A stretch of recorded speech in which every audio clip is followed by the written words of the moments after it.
बाबई में आज अंतर्राष्ट्रीय महिला दिवस के उपलक्ष्य में बोलता शब्द लाइव की संवाद माखानगर बाबई की उभरती हुई मां सरस्वती की लाडली राष्ट्रीय और अंतर्राष्ट्रीय कवियत्री कीर्ति वर्मा के साथ कुछ क्षण व्यतीत किए।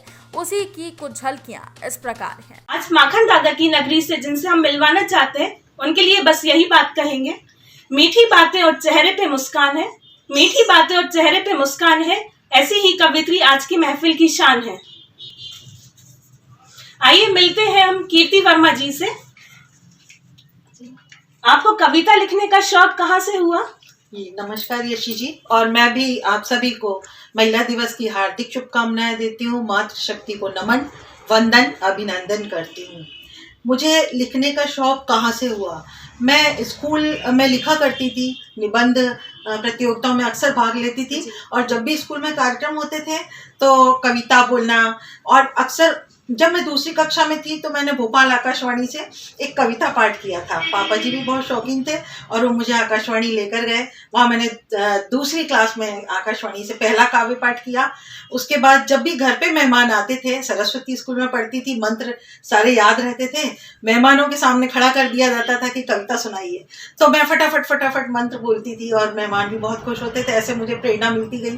फिर स्कूल कॉलेजों में निबंध प्रतियोगिताओं में भाग लिया और हमेशा प्रथम आई माँ शारदे की कृपा से। प्रदेश स्तर की निबंध प्रतियोगिता हुई भोपाल संभाग की, जिसमें मैं प्रथम आई, और BHEL की निबंध प्रतियोगिता में लगातार 3 वर्षों तक प्रथम स्थान प्राप्त किया। तो ऐसे मैं शादी के पहले लिखती रही। फिर जब बाबई में यहाँ मेरी शादी हुई, संयुक्त परिवार था, बड़ा परिवार की बड़ी बहू, और फिर यहाँ पर लगभग 10 वर्षों तक लेखन से मेरा नाता टूट गया बिल्कुल। जब मेरी बच्चियां बड़ी हुई दोनों, जब अपने आप संभलने लायक हो गई, पढ़ने लिखने लायक हो गई, तब मैंने, और दोनों बेटियां जब हॉस्टल चली गई, एक बेटी इंजीनियर, एक CA बन गई, और मैं फ्री हुई थोड़ा सा, तब मैंने फिर से कलम थामी। मेरी परदादी जी के देहावसान पर मैंने सबसे पहले एक श्रद्धांजलि लिखी, और वो श्रद्धांजलि वहाँ सभी लोगों द्वारा बहुत पसंद की गई। तब मुझे फिर प्रेरणा मिली, मेरी कलम फिर चलने लगी। और जब अन्ना हजारे जी का यहाँ पर आंदोलन हुआ और मैंने पहली बार फिर से अन्ना हजारे जी पर एक कविता लिखी, पत्रकार महोदय, नव दुनिया के पत्रकार थे, उनको जब मैंने ये कविता भेजी तो उनका फ़ोन आया कि मैडम आप लिखा करिए और कविताएं भेजा करिए हमेशा। तो बस इस तरह से लिखने का सिलसिला आरंभ हुआ। धीरे धीरे पत्र पत्रिकाओं में छपने लगी पत्रिकाएं, और फिर मेरी स्वयं की काव्य संग्रह निकला, मध्य प्रदेश साहित्य अकादमी से अनुदानित था। और उसके बाद एक लघु कथा संग्रह निकला, एक बाल गीतों का संग्रह निकला, और अनेक लगभग 40 साझा संग्रह निकल चुके हैं। जी कीर्ति जी, आप अपनी कविता में किस विषय पर ज्यादा प्रकाश डालती हैं?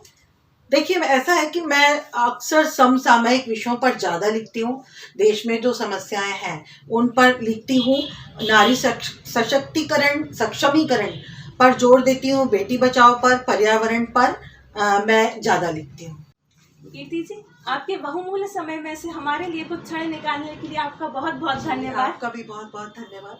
आपसे ही प्रेरित होकर आपके सामने मैं कुछ पंक्तियां बोलना चाहूंगी नारी सम्मान के लिए। बिल्कुल सुनाइए। हृदय में झनकार हो, प्रेम की बौछार हो। वाह।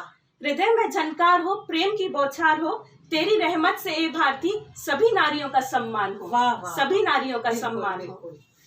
बहुत बढ़िया, बहुत बढ़िया।